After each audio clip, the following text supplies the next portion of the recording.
Alors, aujourd'hui, nous allons voir les modifications physiologiques à l'effort, c'est-à-dire tout ce qui se passe pendant l'effort. Donc, par exemple, vous courez et vous allez avoir un certain nombre de modifications de votre corps pour pouvoir faire cet effort. Alors, déjà, sur votre livre, page 208, vous pouvez voir les dépenses énergétiques d'un garçon de 16 ans. Vous voyez que même lorsqu'il dort, il y a des dépenses énergétiques qui sont en kilojoules par heure. Alors les kilojoules, c'est l'unité de l'énergie que l'on dépense ou que l'on va consommer. L'autre unité, c'est les kilocalories que vous connaissez aussi bien, mais l'unité actuelle, c'est les kilojoules. Donc 1 kilocalorie est égal à 4,18 kilojoules. Donc, lorsque une personne dort, vous voyez qu'elle consomme 250 kJ par heure. Alors, ces dépenses énergétiques sont liées à son métabolisme de base, c'est-à-dire que ces organes, le cerveau, votre tube digestif, vos poumons, vos reins, ne s'arrêtent pas pendant la nuit de fonctionner. Donc, vous allez dépenser une certaine quantité d'énergie. Alors, cette quantité d'énergie, tout au long de la journée, vous allez avoir une dépense énergétique qui va varier en fonction de plusieurs facteurs. Votre premier facteur, c'est votre condition physique, c'est-à-dire si vous faites du sport, si vous êtes debout, etc. Vous voyez que chez un garçon, lorsqu'il va faire du basket, il va consommer 2300 kJ par heure, 2500 quand il fait du tennis, etc. Ça, c'est la première chose. Et évidemment, ce sont les muscles qui vont consommer cette énergie. Vous constatez aussi, quand vous regardez le document A, la dépense énergétique chez un garçon et chez une fille, qu'en faisant à peu près les mêmes activités, les garçons et les filles ne dépensent pas la même chose. Alors là, ils n'ont pas le même poids, donc c'est entre autres l'une des raisons. Souvent, les garçons consomment un petit peu plus que les filles parce qu'ils sont plus musclés. Donc plus vous faites une activité physique importante, plus vous allez dépenser de l'énergie. Et ça peut être de façon extrêmement importante. Donc cette dépense énergétique, elle dépend de votre âge. On ne consomme pas la même chose quand on a 2 ans, quand on a 15 ans, quand on a 60 ans. De notre sexe, les garçons et les filles à poids équivalent vont consommer différemment. De notre activité physique évidemment quotidienne et de notre état général, si on est fatigué ou pas fatigué, ou si on est malade, etc.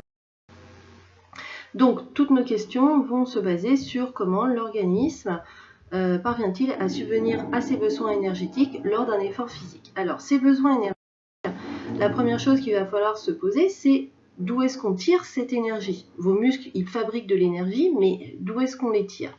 Donc ça, c'est quelque chose que vous connaissez. Alors, si on regarde une cellule musculaire et qu'on fait une prise de sang dans le sang artériel, c'est-à-dire le sang qui vient des poumons, et puis après qui passe dans le cœur et qui amène le sang aux muscles, et si on fait une prise de sang dans le sang veineux, on peut comparer les deux et voir ce que le muscle a consommé ou pas. Donc là, vous avez le document à votre disposition.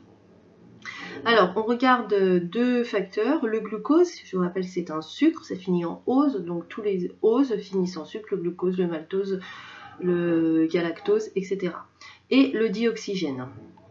Alors, vous constatez que dans le sang artériel, c'est-à-dire dans le sang qui arrive aux muscles, il y a 90 mg de glucose et que dans le sang veineux, dans le sang qui repart, il n'y en a que 87. Donc, il y a une différence de 3 mg.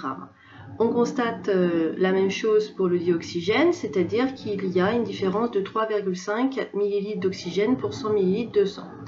Vous constatez qu'à l'effort, on a la même chose, on a des différences mais plus importantes.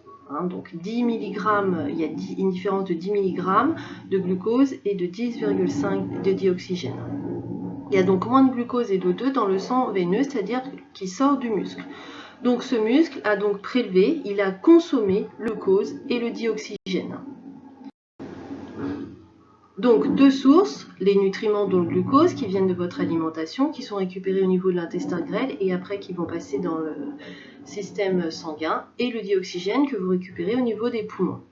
Donc l'augmentation de l'activité physique va s'accompagner d'un accroissement de la consommation en nutriments par les cellules musculaires et d'O2 pour fabriquer de l'énergie. Alors cette énergie, elle va servir, donc on peut marquer cette équation sous forme, comme on peut en chimie, O2 plus glucose va donner du CO2 qui est un déchet, le dioxyde de carbone, de l'eau qu'on va utiliser et de l'énergie. Cette énergie va servir pour la vie de la cellule et va être aussi perdue sous forme de chaleur. On parlera après des réserves de glucose puisqu'il manque une partie dans votre document. Cette réaction chimique, c'est ce qu'on appelle la respiration. Ne confondez pas la ventilation, qui est le fait de prendre du dioxygène et rejeter du CO2 au niveau de vos poumons, et la notion de respiration qui est cellulaire. C'est très très important, c'est une notion, c'est donc le nom de cette réaction chimique. Elle se passe dans les cellules musculaires, mais évidemment dans toutes vos cellules qui sont obligées de respirer. Toutes vos cellules produisent de l'énergie. Alors, je reviens juste sur la chaleur. Vous savez que quand vous faites un exercice physique, vous avez très chaud. Et bien donc, ça vient de cela, c'est-à-dire que vous produisez un excès d'énergie, vous consommez du dioxygène et du glucose, et vous allez donc produire énormément de chaleur que vous allez après évacuer par la transpiration. Donc, plus les cellules musculaires doivent fabriquer de l'énergie, donc respirer, et donc l'apport en O2 et en nutriments doit être plus important.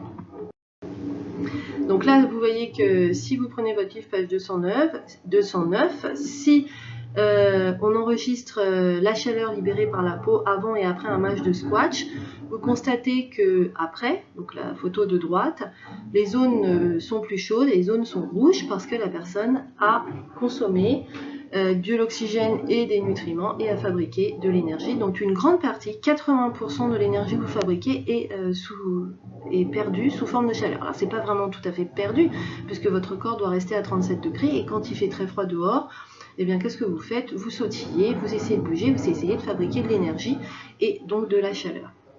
Donc le but du jeu, nous, de la suite dans le grand 2 et le grand 3, ça va être évidemment de essayer de comprendre comment le corps fait-il pour apporter plus de dioxygène et de nutriments aux muscles.